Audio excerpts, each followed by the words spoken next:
Today I'd like to talk you through how to use the Textures Stitch in Time Embroidery Hoops die set.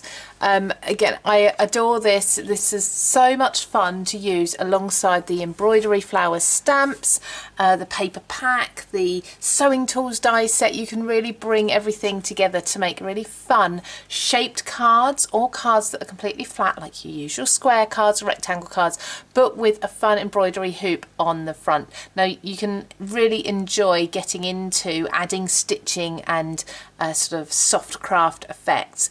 Let me first of all just show you a couple of examples. So we have the larger hoop here. This one is 7 by 7 inches, and as you can see, that creates a really good size card here. Now I've shaped this card so that it is the shape of the embroidery hoop with the additional fabric pieces on the corner, as if someone's stitching this at the moment. It's not quite finished off yet. You've got the dies included in the set to be able to add those corners in for each of the 3 shapes. So that's the largest. Then we also have the medium size. Now this is 5 inches by 5 inches, the hoop itself, so it sits perfectly on a 6 by 6 inch card. Again, you can make this a small shaped card, but you can also place it flat onto a square card base. You have got, again, the neck size down pieces of fabric that you can add into those corners. These have the little zigzag edge as well if you want to add those.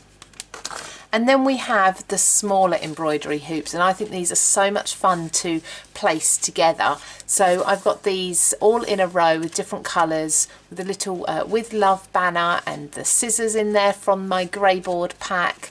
A little bit of laces included in there as well, but these are just really lovely to put different coloured fabrics and things behind, or fabric looking paper behind, and create a little collage. And here's another example as well of those smaller ones all in a row but in a different colour, with one of the stitched flowers or embroidery flowers stamps in there and embossed. So that's how you use, or can use, the 3 embroidery hoops. Now of course these are simple circles effectively, so if you have circle nesting dies, you're going to be able to extend these to then even create circle apertures into your card and place your embroidery hoop over the top. So I've done this so that my embroidery hoop looks as if it's actually holding some lace there, which I love that effect. I've actually hand cut this, but if you've got nesting dies, you can cut your circle in there just under 7 inches across and place that over the top using that was vellum embossed with white there. So let's have a look at how we cut these out. They come in, each size comes in 1 piece for the hoop, and of course then the center piece, the fabric, will come out of this.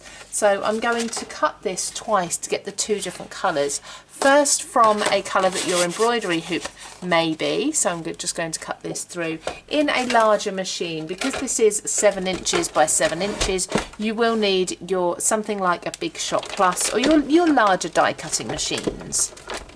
So just putting the excess to the side. Now from the middle you're going to get this shape with the little tab at the top. Now that's fine. What I like to do is I like to snip this little tab away with some scissors here, just following the line round, and then I'll pop this to the side because I tend to make the embroidery hoop and the fabric inside different colours, so I'll cut this twice.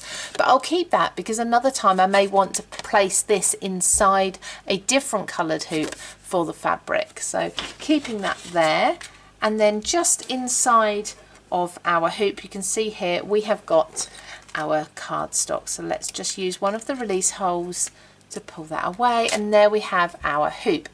So this is made to look like a natural wood. Now one thing I also like to do is to bring in some gold mirror card and just use a little scrap of it. We don't need a lot. Place this over the workings at the top there and run this through my die cutting machine, and that's going to give us a layer of metal looking material for the top screw there. So I'm just going to pop that out, and what we'll do here, we'll just pop that to the side. I'm just going to trim up the side, so cutting away the actual wooden hoop area on each edge of the metal work, and when we put this together that will layer over on top just there. Okay, so now we need some fabric for the middle. One paper that I find looks very realistic for a nice cotton or a fabric to go inside there, whether you're doing cross stitch or embroidery, whatever it may be, is actually a watercolour paper. It seems to have a lovely texture, a lovely thickness and a softness to it that you'd naturally find with that sort of fabric. So I'm just going to cut again the hoop one more time from this paler colour paper. Once again, I've got the middle piece and I've then got another hoop. So the hoop is now going to go to the side. This could work another time, maybe with that darker colour that I took out earlier, but I'll pop them to the side to use them as and when I need them. But again, let's just snip away the little tab at the top of the embroidery hoop, and we can place that inside there. So I'm just going to take a little bit of wet glue and pop this over where the metal would be, just with a fine tip nozzle, like so. So that's added the metal look. Now of course you'll need to decorate this before you adhere it into your hoop. You may want to bring in something like some of the stamped flowers here.